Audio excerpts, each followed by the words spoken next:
Welcome to the only daily podcast focusing on compliance news of the day. Each morning, start your day with a cup of coffee and Tom Fox, the voice of compliance, to hear about 4 of the top compliance, corruption, or leadership stories you will need to start your day. The Daily Compliance News is a production of the Compliance Podcast Network. First, a word from our sponsor.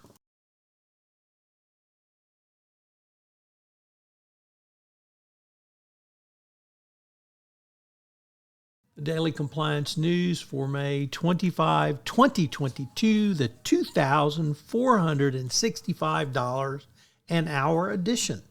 And we begin with that story as a lawyer from Johnson & Johnson wants to charge $2,465 per hour for work in the J&J bankruptcy.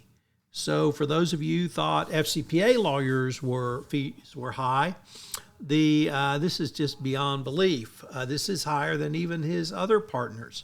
And this is the case where Johnson & Johnson's trying to absolve itself from its baby powder and other talc-based products causing cancer litigation by creating a subsidiary that's allegedly going to pay the claims.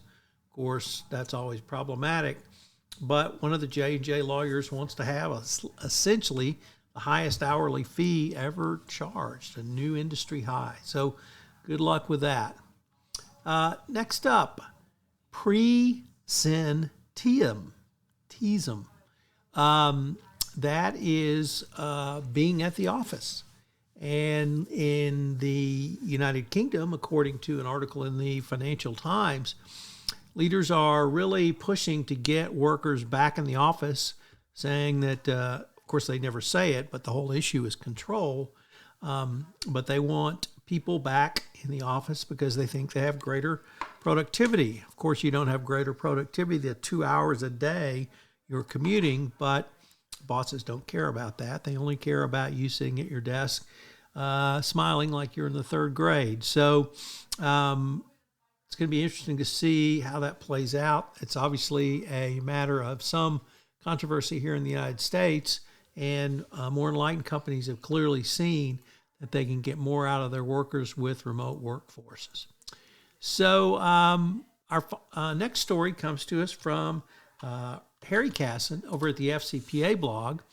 Harry always breaks the top FCPA stories, and today we had a whale of one as Glencore agreed to pay $700 million to resolve widespread FCPA offenses. There's another $800 million on top of that for market manipulation and payment to other countries. So the total fines and penalties leveled against Glencore today was $1.5 million. Unfortunately, we don't have the settlement document, so we can't really take a deep dive into it.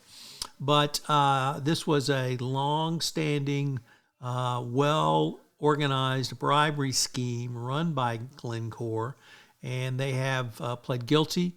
Subsidiary pled guilty in the United Kingdom. Charges brought by the SFO.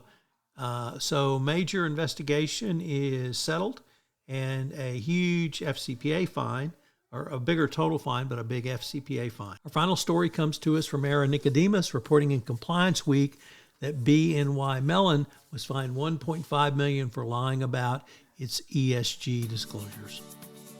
The Daily Compliance News is a production of the Compliance Podcast Network and a proud member of C-Suite Radio. Thanks so much for listening. I hope you'll join me again tomorrow.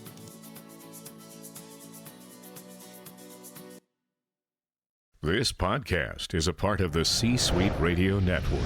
For more top business podcasts, visit c-suiteradio.com.